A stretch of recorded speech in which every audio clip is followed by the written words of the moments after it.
नवजोत रंधावा, शाम के 4 बज चुके हैं। वक्त है हमारे खास कार्यक्रम ये हुई ना बात का। 4 धाम यात्रा शुरू हुए महज 4 दिन का वक्त बीता है और इन 4 दिनों में 2 लाख से ज्यादा श्रद्धालु दर्शन कर चुके हैं। यही नहीं, करीब 27 लाख लोग अब तक यात्रा के लिए रजिस्ट्रेशन करा चुके हैं। सिर्फ केदारनाथ की अगर बात की जाए तो अब तक 1,26,000 से ज्यादा श्रद्धालु दर्शन कर चुके हैं। ये आंकड़े खुद में इस बात की गवाही देने के लिए काफी है कि यात्रा लोगों के लिए कितना मायने रखती है। माना जा रहा है कि अगर लोगों के यहां आने का सिलसिला चलता रहा तो ये आंकड़ा यात्रा के खत्म होने तक 80 लाख के पार जा सकता है। लेकिन सवाल यह है कि जितने भी श्रद्धालु इस बार 4 धाम यात्रा में जा रहे हैं, क्या वो केवल भक्ति भाव से ही यहां पहुंच रहे हैं या फिर उन लोगों की फौज भी यहां पहुंच रही है जिनका मकसद आस्था से ज्यादा रील्स बनाना है या फिर एडवेंचर टूरिज्म है। फिलहाल तो मंदिर प्रशासन से जुड़े लोग रील्स और व्लॉगर्स के गतिविधियों से गुस्से में हैं। यहां विरोध भी हो रहा है ऐसे लोगों का, और उन लोग का भी विरोध हो रहा है जो कि ढोल नगाड़ों के साथ अपने भक्ति भाव का प्रदर्शन यहां पर कर रहे हैं। जाहिर है कि पहाड़ों पर बसे इन महातीर्थों की परंपरा अलग है, तो ऐसे में सवाल यह भी कि क्या दर्शन से ज्यादा कैमरे पर प्रदर्शन की होड़ ने 4 धाम यात्रा को बाकियों के लिए मुश्किल बना दिया है। आज हम इसी मसले पर अपने खास मेहमानों से चर्चा करेंगे, लेकिन उससे पहले आपको ये रिपोर्ट दिखाते हैं।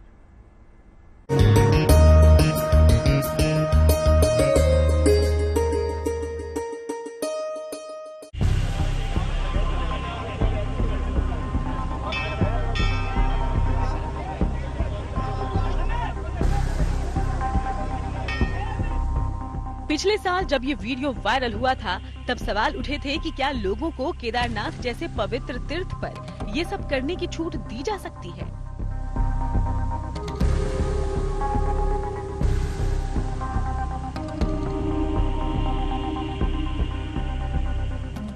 उस वक्त मंदिर प्रशासन ने ऐसे मामलों को गंभीरता से लिया और मंदिर परिसर में रील्स और कैमरे पर रोक लगा दी गई। लेकिन लगता है कि रील्स का ये रोग 4 धाम की पवित्र यात्रा के साथ इस बार फिर लौटा है। 4 धाम यात्रा को लेकर भक्तों का उत्साह कितना है, इसका अंदाजा इसी बात से लगाया जा सकता है कि महज 4 दिन में 1 लाख से ज्यादा श्रद्धालु 4 धाम पहुंच चुके हैं।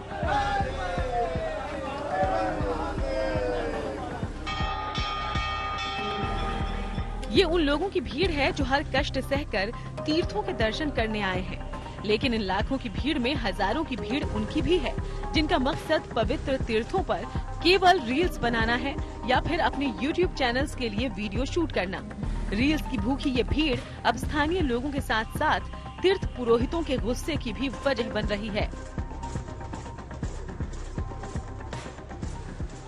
यात्रा कुछ तीर्थाटन से जो पर्यटन में परिवर्तन हो रही है वो बड़ा दुख का विषय है। इसलिए है क्योंकि पहले लोग अपने मम्मी पापा को अपने साथ में लाते थे, अपने बुजुर्ग माता पिताओं को अपने साथ में लेते थे, ले आते थे, लेकिन वो परंपराएं अब बिल्कुल खत्म होती दिखाई दे रही है। सारे ये समझो कि तीर्थ यात्रियों के भेष में कुछ ये समझो आपकी हुड़दंगे टाइप के आ रहे हैं। जाहिर है उम्मीद से ज्यादा भक्तों की भीड़ पहले ही प्रशासन के लिए मुश्किलों की वजह बनी हुई है। ऐसे में वो भीड़ भी यहाँ आ थमकी है जिसकी आस्था भगवान के दर्शन से ज्यादा मोबाइल कैमरे पर अपने प्रदर्शन को लेकर है। रील्स के इन्हीं रोगियों की वजह से उन श्रद्धालुओं को दिक्कतों से गुजरना पड़ा है जो शांति पूर्वक तीर्थ यात्रा करने पहुँचे हैं। लेकिन न तो रील्स वाले मानने को तैयार हैं और न ही उन पर लगाम लगाने वाला कोई है। 4 धाम यात्रा जैसी पवित्र यात्रा को पर्सनल इवेंट में बदल देने वाले केवल रील्स या यूट्यूबर्स ही नहीं बल्कि वो लोग भी हैं जो तरह तरह के वाद्य यंत्र लेकर यहाँ पहुँचे हैं।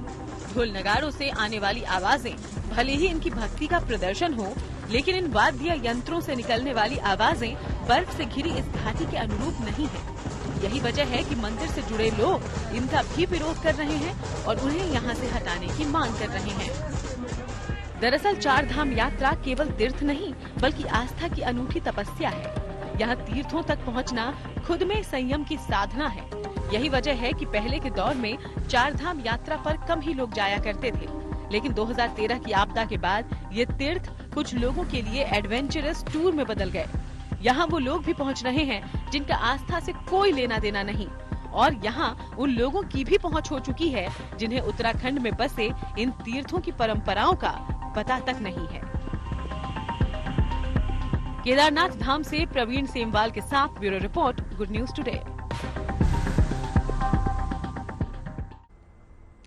देखिए, दर्शन की आस है लेकिन भीड़ अपार है, और यहाँ तक तो चलिए समझ में आता है कि जब भीड़ बढ़ेगी तो दर्शन में जाहिर सी बात है कि देरी होगी, मगर इसके अलावा भी काफी कुछ चार धामों में हो रहा है जिसकी वजह से उत्तराखंड के लोगों में आक्रोश है।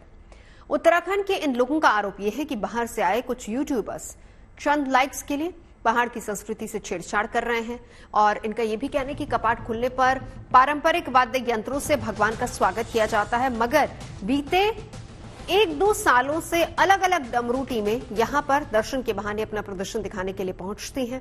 इससे न सिर्फ पहाड़ों पर ध्वनि प्रदूषण होता है बल्कि ज्यादा भीड़ से पहाड़ों का दम भी फूलने लगता है, और इसी वजह से उत्तराखंड के स्थानीय लोग गुस्से में हैं। उनके गुस्से की कई तस्वीरें आपको सोशल मीडिया पर देखने को मिल जाएंगी। ये सभी लोग सरकार से चारधाम यात्रा में रील्स के नाम पर हो रही मनमानी पर लगाम लगाने की मांग कर रहे हैं। आज इसी मुद्दे पर चर्चा करेंगे। खास मेहमान हमारे साथ जुड़ चुके हैं, मैं परिचय करा देती हूं। स्वामी यतेंद्रानंद गिरी जी महाराज हमारे साथ हैं, महामंडलेश्वर है जूना अखाड़ा से। आलोक लाल जी हैं, फॉर्मर डीजीपी उत्तराखंड हमारे साथ हैं। सुनील सिंह राणा है, joint secretary Uttarakhand tourism professionals association से, और लेस्ली त्रिपाठी एक्ट्रेस और सोशल मीडिया इन्फ्लुएंसर हमारे साथ मौजूद हैं। सबसे पहले शुरुआत करते हुए सुनील जी, आप ही से पहला सवाल तो यह है कि अभी की स्थिति क्या है? देखिए, जो अभी तक का आंकड़ा आया है वो आंकड़ा पिछले साल 15 दिन का था। 15 दिन में इतने लोग पहुंचे थे, लेकिन यहां पर तो 6-7 दिन में इतने लोग पहुंच गए हैं। अभी सिचुएशन क्या है वहां पर? अभी सिचुएशन काफी अच्छी नहीं है, क्योंकि हमारे खुद के भी कुछ टूर्स चल रहे हैं। उसमें हमने ये देखा है कि जो मैनेजमेंट है ऑन द वे वो अच्छा नहीं है, क्योंकि कल भी हमने ये चेक किया था। गंगोत्री से भी ये न्यूज आई थी कि सुबह गंगोत्री खाली पड़ा है, लेकिन जो पर्यटक है, जो तीर्थयात्री हैं, वो वहां तक पहुंच नहीं पा रहे हैं। और हमारे खुद भी जो टूर चल रहे हैं उनको भी अभी आज ही सुबह हमारा एक बड़कोट से जानकी चट्टी तक, जहां से यमुनोत्री की पैदल यात्रा शुरू होती है, उसको वहां पहुंचने में लगभग 8 घंटे लग गए। तो एक तो रोड में जो प्रशासन का मैनेजमेंट है उसकी भी काफी वीडियो और ये सारी चीजें ऑलरेडी आ ही रही हैं। तो मुझे लगता है कि मैनेजमेंट का तो इशू है ही, और ये अभी शुरुआती है। मुझे लगता है कुछ दिनों बाद इसमें और ज्यादा प्रॉब्लम्स आने लगेंगी। प्रॉब्लम्स होंगी, लेकिन तैयारियां पूरी की गई थी, और ये भी कहा जा रहा है कि हालात में सुधार आ रहा है, और लगातार प्रशासन जो है वो अपनी तरफ से कोशिश कर रहा है। स्वामी जी हमारे साथ मौजूद है। स्वामी जी, मेरे 2 सवाल हैं आपसे। पहला सवाल तो आपसे मैं ये जानना चाहूंगी कि कितना बदलाव आया जब कपाट खुलते हैं? पिछले कई सालों से आप भी देख रहे होंगे। आज की तारीख में अगर हम 2024 की बात करें तो पहले के दौर में और अब के दौर में कितना अंतर आया है? दूसरा अहम सवाल ये है कि क्या दर्शन से ज्यादा ये प्रदर्शन का मामला हो गया है? देखिए, जो हमारे उत्तराखंड के ये पवित्र तीर्थ स्थल हैं, जिसमें भगवान बद्रीनाथ आते हैं, केदारनाथ आते हैं, गंगोत्री यमुनोत्री आती है, ये बहुत पवित्र और बड़े दिव्य स्थल हैं। यहाँ पर दर्शन, पूजन, ध्यान, भजन होना चाहिए, प्रदर्शन नहीं होना चाहिए। क्योंकि पहाड़ बहुत सेंसिटिव है, पहाड़ का जलवायु बड़ी सेंसिटिव है, वो शोरगुल नहीं चाहती, वो किसी भी तरह का प्रदूषण, चाहे ध्वनि प्रदूषण हो चाहे और प्रदूषण हो, वो नहीं चाहती है। मानसिक विचारों का भी प्रदूषण वो नहीं चाहती। सन 13 की केदारनाथ की आपदा अभी लोग भूले नहीं है। अगर यही हाल रहा तो वो आपदाएं फिर दोबारा से आ सकती है, क्योंकि बहुत संवेदनशील है। और बहुत लंबे समय से हम लोग एक मांग कर रहे हैं कि भारत के अंदर तीर्थाटन और पर्यटन ये दोनों अलग अलग होने चाहिए। तीर्थाटन हमारी सांस्कृतिक विरासत है, इसको बचाना आज बहुत आवश्यक हो गया है। और ऐसे धार्मिक स्थलों पर कुछ ना कुछ वहाँ की गाइडलाइन तय होनी चाहिए, ड्रेस कोड तय होने चाहिए, कौन जा सकता है, कौन नहीं जा सकता, वहां जाकर क्या करना चाहिए। ये सारी चीजें आज आवश्यकता हो गई है कि इनको तय करना पड़ेगा। बिल्कुल, क्योंकि महाराज जी बहुत सही बात आपने कही। पर्यटन, तीर्थाटन, और 2013 की आपदा से आपने इसको जोड़ा। और दूसरी अहम बात जो आपने यहां पर कही है वो ये है कि जिस तरीके से लोग वहां पर पहुंच रहे हैं, भले दर्शन करने के इरादे से या फिर पर्यटन के इरादे से, वो कहीं ना कहीं उसका नुकसान पहाड़ उठा रहा है।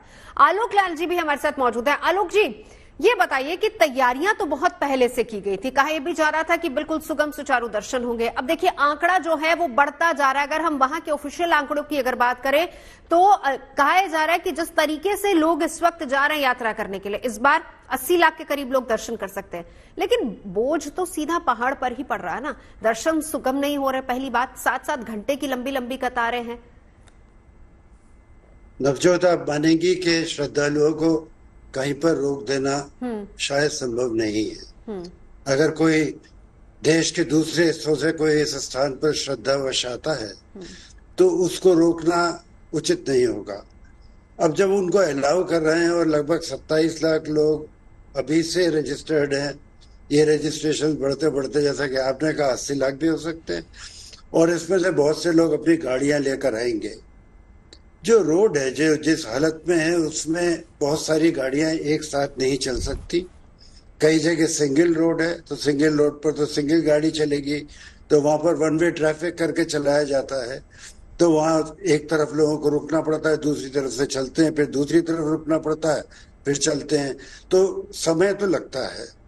अब पिछले साल के मुकाबले एक दिन में 4 से 5 गुना लोग पहुंच रहे हैं।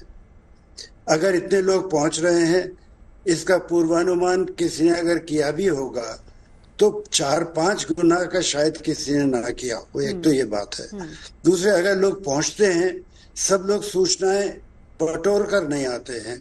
कई लोग यहाँ पहुंचकर ये जान पाते हैं कि हो क्या रहा है, जबकि अखबारों में निकाला गया है, रेडियो और टेलीविजन पे प्रसारण में बताया गया है कि यहाँ कब आना है, कैसे आना है, क्या व्यवस्थाएं हैं। तो मुझे लगता है कि जैसा कि अभी स्वामी जी ने बिल्कुल सही कहा कि तीर्थाटन को आम पर्यटन से थोड़ा अलग करना पड़ेगा। बिल्कुल। आम पर्यटन में सब लोग अपने साथ जो सामान लेकर यहाँ आते हैं उससे पहाड़ में इतना प्लास्टिक छोड़ जाते हैं, इतना पॉलिथीन छोड़ जाते हैं कि हम लोग महीनों उसको साफ कराते रहते हैं, बड़ी परेशानी होती है। तो ये तो एक बात हो गई गंदगी फैलाने की। लेकिन जो बातें आप बता रही हैं कि एक तीर्थ नगरी में जाकर लोग इस तरह का व्यवहार करते हैं जिसको स्वीकार नहीं किया जा सकता, जाहिर है इसको समाज ही रोक सकता है। इसमें किसी भी इंडिविजुअल रिस्पॉन्सिबिलिटी बहुत जरूरी है। इस पर हम आगे चर्चा करेंगे, लेकिन लेस्ली आपको इंक्लूड करना चाहूंगी। ये जो रील कल्चर है, इसने देखिए कोई फर्क नहीं छोड़ा है। अब जो तस्वीरें इस वक्त हम अपनी टीवी स्क्रीन पर चला रहे हैं, या आज की तारीख में भी अगर हम कहें कि आज भी अगर कोई वहां पर दर्शन कर रहा होगा तो दर्शन से ज्यादा होड़ इस बात की रहती है कि हम रील बना लें, हम बता दें दुनिया को, हम दिखा दें दुनिया को कि हम लोग केदारनाथ पहुंच गए, हम गंगोत्री पहुंच गए, यमुनोत्री पहुंच गए हैं। ये जो दिखावा है, रील कल्चर है, इसने कहीं ना कहीं आस्था जो है, आस्था को एक तरीके से पीछे कर दिया है। Thank you Navjot ma'am, thank you for having me, esteemed guests present here, नमस्कार। I want to say ma'am, अभी जो टाइम चल रहा है ये सोशल मीडिया का टाइम चल रहा है, और ये बहुत अच्छी बात है कि आजकल के युवा ज्यादा वक्त तीर्थ स्थान पे बिता रहे, घर पे नहीं बिता रहे, क्लब्स पे नहीं है। तो ये बहुत अच्छी बात है कि वो तीर्थ स्थान जा रहे हैं, वहां के रील्स बना रहे हैं। और आजकल बहुत क्रेज है स्पिरिचुअल प्लेसेस के बारे में जानने के लिए, क्या नया हो रहा है, क्या आप कर सकते हैं वहां पे। तो इसीलिए हम सब तो इन्फॉर्मेशन लेते हैं लेटेस्ट हैपनिंग्स, ट्रेंड्स का फ्रॉम सोशल मीडिया इन्फ्लुएंसर्स। तो लेकिन जो लोग वहां पर, लेस्ली, जो लोग वहां पर भक्ति भाव से जाते हैं, पहली बात तो आप इस बात को अग्री करती हैं कि तीर्थ स्थलों पे जाके रील बनाना सही है? आपको लगता है कि ये ठीक है? क्योंकि बहुत सारे ऐसे तीर्थ स्थल है, देखिए महाकाल है, आप अमृतसर में गोल्डन टेम्पल में चले जाइए, ऐसे बहुत सारे तीर्थ स्थल हैं जहां बाहर आप बना सकते हैं, लेकिन मंदिर परिसर में अंदर एक लिमिट है कि यहां से आगे आप अपना फोन नहीं ले जा सकते, आप रील्स नहीं बना सकते, आप तस्वीरें नहीं खींच सकते। आपका इस पर टेक क्या है? जी मैम, ये सही है कि अंदर नहीं जाना चाहिए, बट बाहर गए, दर्शन किया, वो जो माहौल का जो एक्सपीरियंस है, आजकल हम वही शेयर करते हैं। ये ब्लॉगिंग का जमाना है, पैसे मिलते हैं हर दिन अगर आप अच्छा रील्स बनाते हो, वायरल जाते हो। जैसे आपने कुछ रील्स दिखाए बच्चों का जिन्होंने अभी ही प्रपोजल वगैरह किया, तो वो सब रील्स ना वायरल जाते हैं, उनको पैसे मिलते हैं। तो आजकल यंगस्टर्स जो अर्निंग्स यहीं से ही करते हैं, वायरल रील्स से करते हैं, वायरल जाके। तो वो कुछ सोचते रहते हैं। आज कुछ नया करते हैं, आज तीर्थ यात्रा पे जाके कुछ धूम मचाते हैं। ऑफकोर्स अंदर जाके ये सब नहीं करना चाहिए, बट बाहर जाके करना सही है। पर ऐसी आस्था का क्या फायदा जहां पर आप टोटली अपने फोन पर हैं, आप ये देख रहे हैं कि हम वहां जाकर दर्शन करेंगे तो कितने व्यूज हमको मिल जाएंगे। ऐसी आस्था का भी तो कोई फायदा नहीं है ना। बट मैम ये आस्था के साथ भी करते हैं, एक्चुअली मंदिर भी जाते हैं, थोड़ा कुल मिला बनाते हैं कि देखो एक रिएक्शन आलोक जी से। कुल मिला के आलोक जी, एडवेंचर ज्यादा है, तीर्थाटन जो है वो कम है, पर्यटन ज्यादा है। देखिए आज की जनरेशन कम से कम यही सोच रही है। आलोक जी आपका हाँ, तीर्थ स्थान पर जाकर क्या करना है ये तो श्रद्धालु अपने आप निर्णय लेता है। मंदिर के अंदर क्या कर सकते हैं क्या नहीं कर सकते, ये मंदिर का काम है कि उनको बताए और उनको कंट्रोल करे। अब जैसा कि अभी लेस्ली कह रही थी, मैं उससे सहमत हूँ कि अगर आज के जमाने में हर एक के पास स्मार्टफोन है और वो जाकर उस स्थान की फोटोग्राफ ले सकता है जहाँ जाना इतना कठिन है, इतनी मुश्किल से आदमी पहुंचता है, एक तीर्थ स्थल है उसकी फोटो लेता है, वो जिंदगी भर के लिए उसके पास एक यादगार हो जाती है। तो फोटोग्राफी बाहर अगर अलाउड है तो करने देना चाहिए। और आजकल कौन ऐसा है जो बिना स्मार्टफोन के वहां जाता है, और स्मार्टफोन होना एक अच्छी बात है। लेकिन यहाँ पर ये भी बात है ना कि बहुत सारे लोग सिर्फ इसी मकसद से जा रहे हैं। महाराज जी को भी इंक्लूड करना चाहूंगी। महाराज जी की जो चिंता थी, महाराज जी यही चिंता आपकी भी है कि देखिए वहां पर फिर क्या होता है कि ऐसी भीड़ में जो सही मायने में एक भक्त दर्शन के लिए जा रहा है वो कहीं ना कहीं फंस जाता है, पहली बात। और दूसरी बात ये कि जिस तरीके से पिछले कई सालों से हमने देखा है कि अलग अलग बैंड्स आ रहे हैं, जो वहां की जो लोकल संस्कृति है, वहां के जो लोकल लोग हैं, उनका भी ये कहना है कि ये हमारे कल्चर का हिस्सा नहीं है, सिर्फ यहाँ पर आकर बैंड अपना प्रदर्शन करते हैं, ये हमारे कल्चर का हिस्सा नहीं। इसको भी लोग वहां पर स्थानीय लोग पसंद नहीं कर रहे हैं। देखिए आदि अनादि काल से तीर्थों पर ये रहा है कि श्रद्धालु जाते थे। हाँ। और वहाँ जो पारंपरिक रूप से वहाँ के पंडा पुजारी पुरोहित थे उनके साथ बैठते थे, उस स्थान का महत्व, उस स्थान का इतिहास उनसे पूछते थे। फिर वहाँ पूजा किस किस विधि से होती है, क्या क्या पूजाएं होती है, वो पूजा करते थे, बैठ के ध्यान करते थे, जप करते थे। और तीर्थ इसीलिए है, तीर्थ कोई मौज मस्ती का स्थान नहीं है। मौज मस्ती के लिए आप पर्यटन स्थलों पर जाइए, खूब मौज मस्ती करिए। और जैसा आलोक जी कह रहे हैं, बड़ी मात्रा में हिमालय इतना सेंसिटिव है कि वहां न जाने कितना कूड़ा, कितनी प्लास्टिक की बोतलें, कितने प्लास्टिक के रैपर्स। हम ये क्यों नहीं विचार करते कि हम इन सारी चीजों के माध्यम से क्या करने जा रहे हैं। तो हम अपनी इन सांस्कृतिक जो हमारी ये धरोहर है, इसको हम सुरक्षित रखने के लिए पहल क्यों नहीं कर पा रहे हैं। हम ये हुड़दंग कर रहे हैं। तीर्थ स्थान पर जाकर हमें शांति पूर्वक तीर्थ की मर्यादा के अनुसार व्यवहार करना चाहिए। फोटो खींचना कोई बुरी बात नहीं है, मैं उससे एग्री करता हूँ, लेकिन केवल वहाँ हाउल्ला मचाकर वीडियो बनाना और ये करना, ये तीर्थ की मर्यादा नहीं है। चलिए महाराज जी, मैं लौटती हूँ, जरा सुनील जी को इंक्लूड कर लूं। सुनील जी, क्या कोई रूल्स एंड रेगुलेशंस हुए हैं, क्या कुछ बदलाव हुआ है? जिस तरीके से देखिए ऑनलाइन हर कोई बुकिंग करा रहा है, लेकिन कितने लोग जाएंगे, कितने नहीं जाएंगे, क्या तारीखों के हिसाब से लोगों को बुकिंग्स दी जा रही हैं, या फिर जो भी आ रहा है वो वहां पर बस जाया जा रहा है?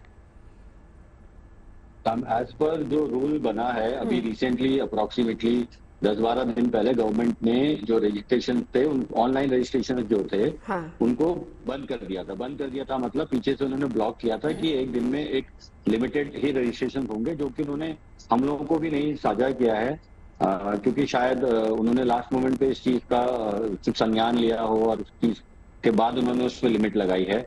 तो काफी डेट्स के रजिस्ट्रेशन ऑनलाइन बंद हो गए थे। उसके बाद जब हमने बातचीत की तो फिर उन्होंने कहा था कि सिर्फ ऑफलाइन रजिस्ट्रेशन ही अवेलेबल हैं उन डेट्स के लिए जिनके लिए ऑनलाइन बंद हो गए हैं। तो मुझे लगता है कि जब ये देखा गया कि रजिस्ट्रेशन या तो काफी ज्यादा हो रहे हैं इस साल, इसलिए उन्होंने बिल्कुल लास्ट मोमेंट पे ही ये लिमिट लगाई है। लेकिन अब मुझे ये नहीं समझ में आ रहा है कि जब हमने रजिस्ट्रेशन लिमिटेड किए हुए हैं तो इतनी ज्यादा भीड़ ऊपर तक कैसे पहुंच रही है, जो इतना ज्यादा केओस हो रहा है वहां पे। क्या समझ पा रहे हैं कि क्यों इतनी ज्यादा भीड़ पहुंच रही? क्या वो लोग जिनके पास परमिट नहीं है, जिनका रजिस्ट्रेशन नहीं है, उनको भी जाने दिया जा रहा है? वहां चेकिंग कहाँ हो रही है, ये भी बताइए जरा।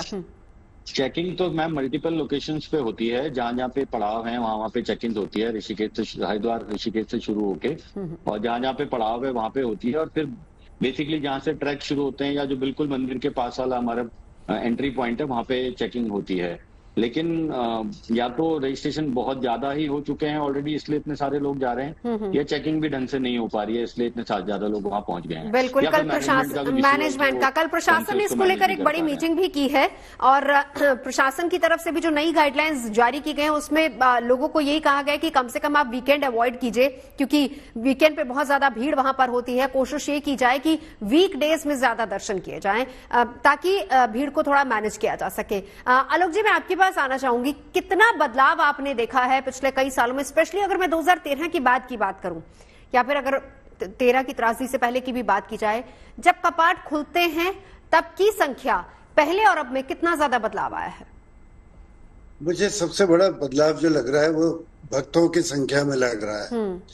इतनी बड़ी संख्या में पहले कभी लोग नहीं आए, जितने 5 साल में आते थे उतने एक साल में आने लगे हैं। एक तो ये बड़ी बात हुई है। दूसरी चीज ये कि पहले गाड़ियां इतनी नहीं थी और अब बहुत लोगों के पास गाड़ियां हैं, तो गाड़ियां बहुत आती हैं और गाड़ियों का मैनेजमेंट एक अपने आप में एक बहुत बड़ा काम हो जाता है, क्योंकि रास्ता जितना है वो तो है ही, उसको तो चौड़ा किया नहीं जा सकता। रास्ते में पार्किंग के स्थलों की भी कमी पड़ती है, और जैसा कि आजकल देखा जा रहा है कि लोग हर जगह, जैसे कि अभी स्वामी जी भी कह रहे थे कि वीडियो वगैरह लेने में बहुत इंटरेस्टेड रहते हैं, क्योंकि कैमरा साथ में पहले नहीं था। तो एक ये भी बड़ा चेंज आया कि अब हर एक के पास किसी न किसी तरह का मोबाइल फोन ऐसा है जिससे वो फोटोग्राफी कर सकते हैं, वीडियोस ले सकते हैं।